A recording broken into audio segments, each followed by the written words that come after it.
Okay, we're at Autosport in Indiana, Pennsylvania, and we're going to present a 1956 Chevy two-door sedan, post sedan, original engine, original driveline, 265 4-barrel power pack motor, and we're going to go over it and show you what we can on every part of the car. The same owner for the last 43 years, one owner. So we're going to go over it. Everything on the car is nice. The chrome is all 100% as it was when it left the factory in 1956.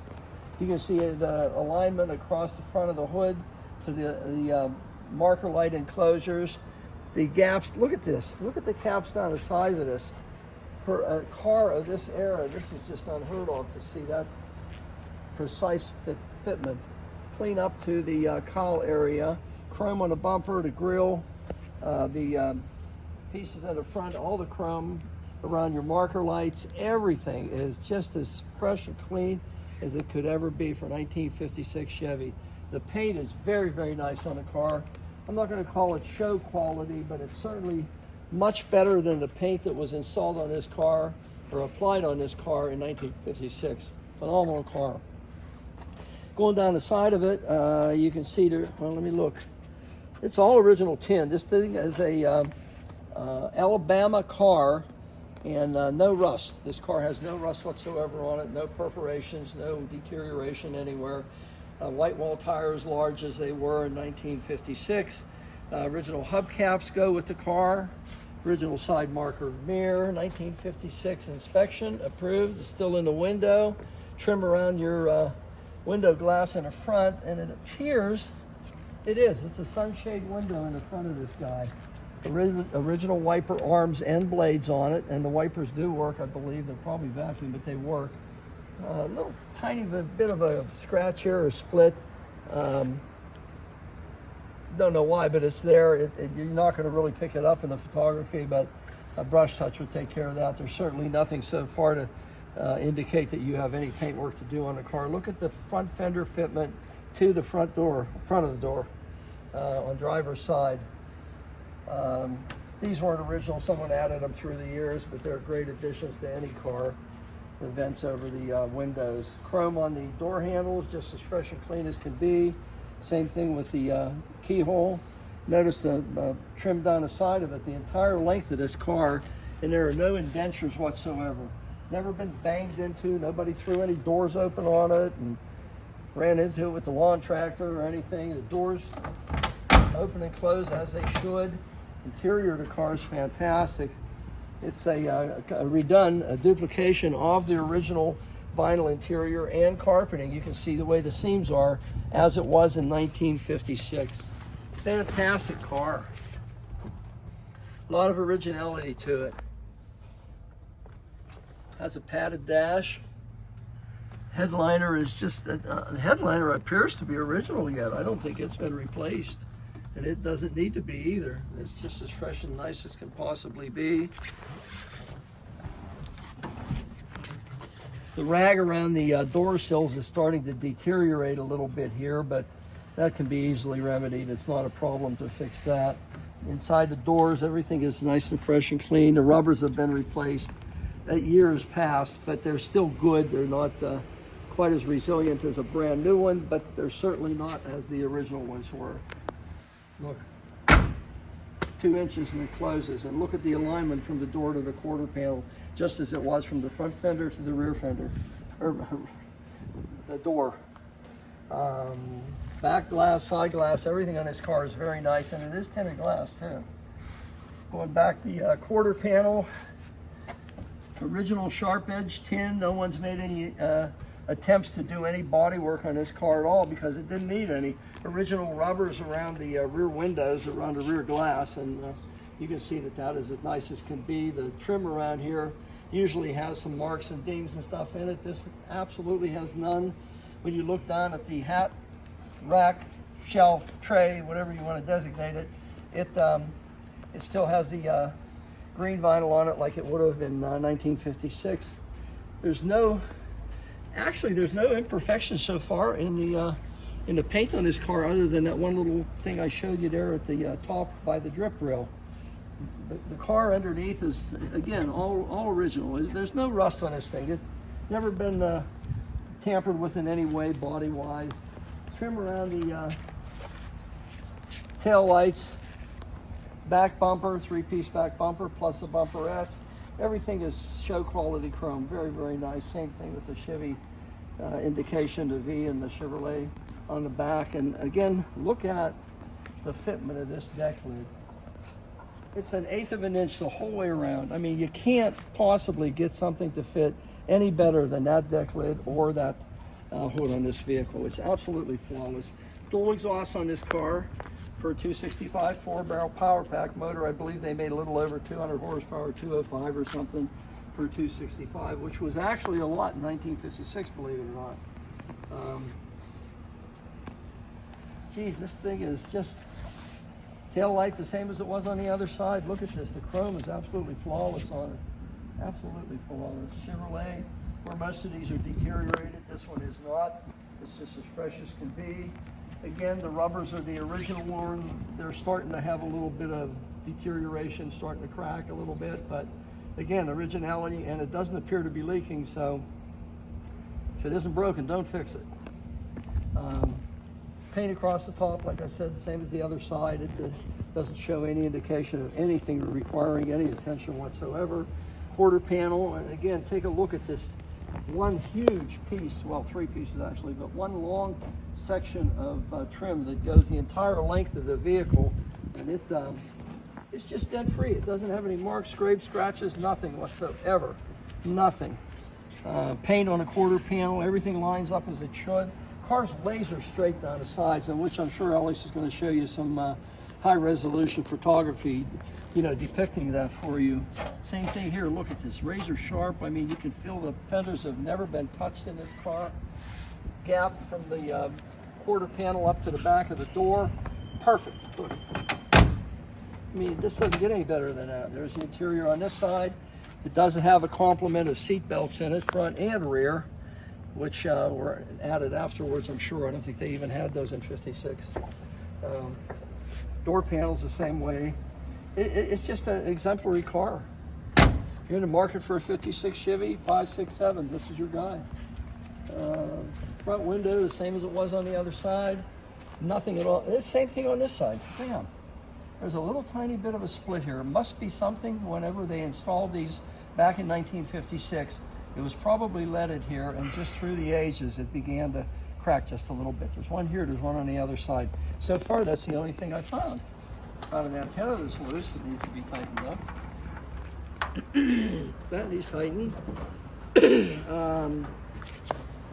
Gap on the front here, the front of the door to the front fender, just spot on. Same thing as we've gone over the whole car, about 1/8 of an inch the whole way down.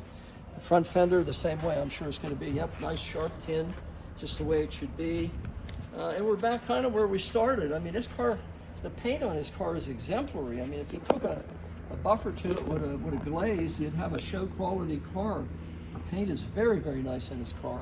Certainly better than it ever was in 56, I can tell you that for sure. And here we go.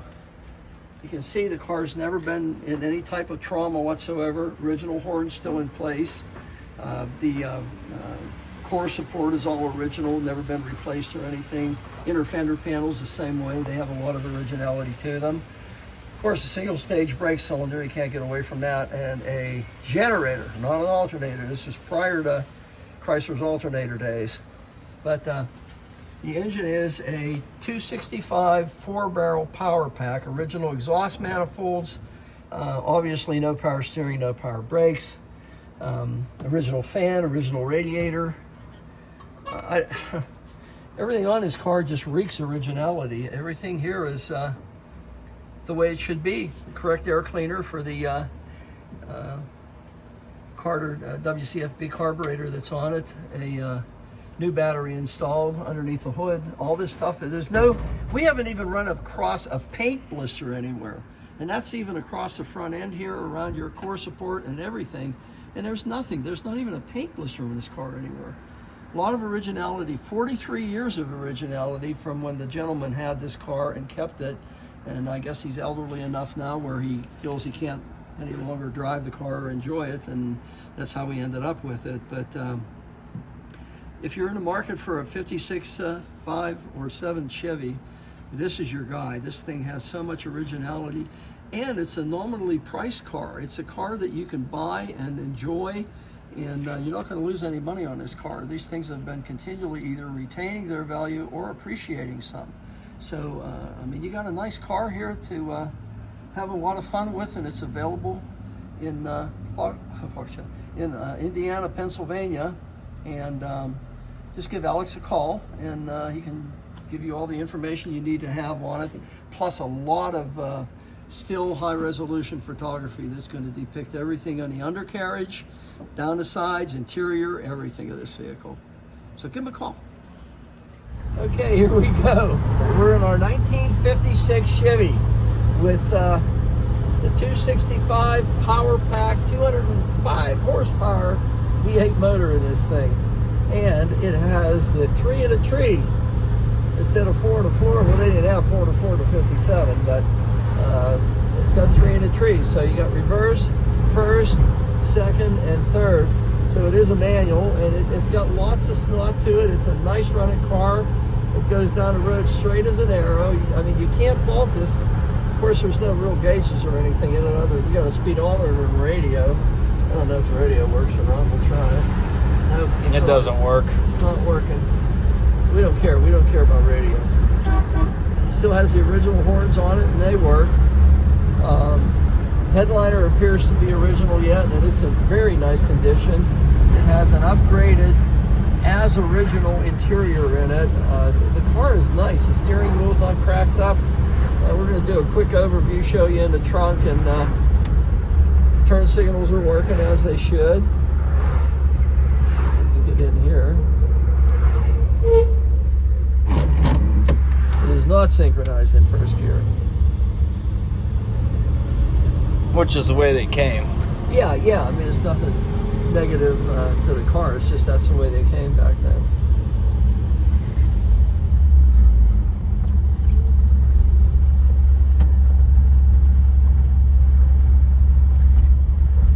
It's got the old standard steering on it, manual steering. I think it's about 42 turns lock to lock.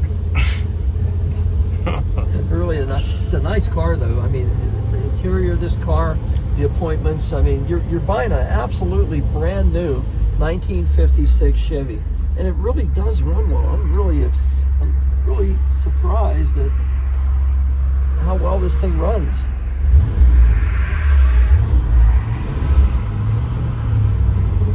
And it is a 4-barrel, and it does open too.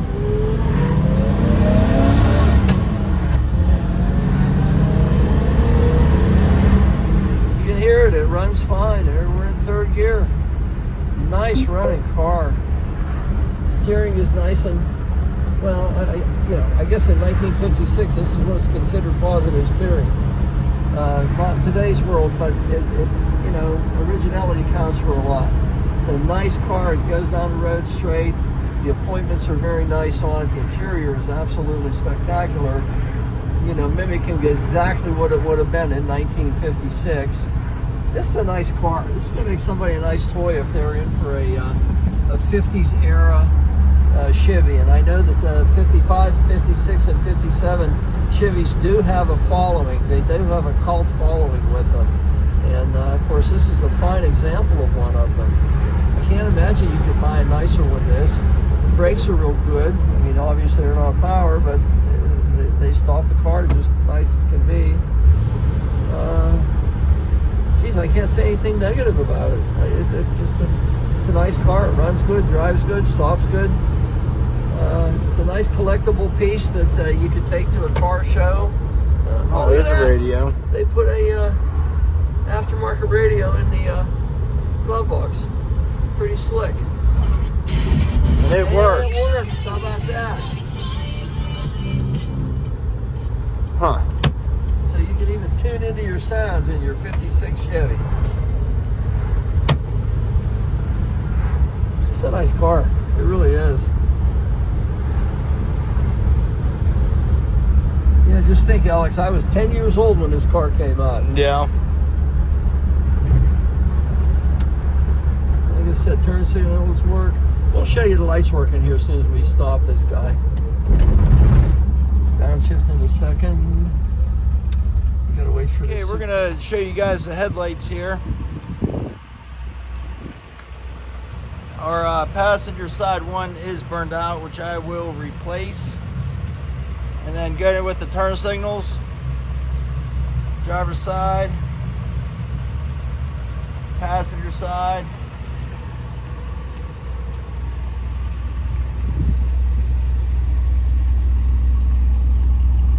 Our rear brake lights are working, turn signals, driver's side, and passenger side is working. So that is the 1956 that we have here at Autosport in Indiana, PA.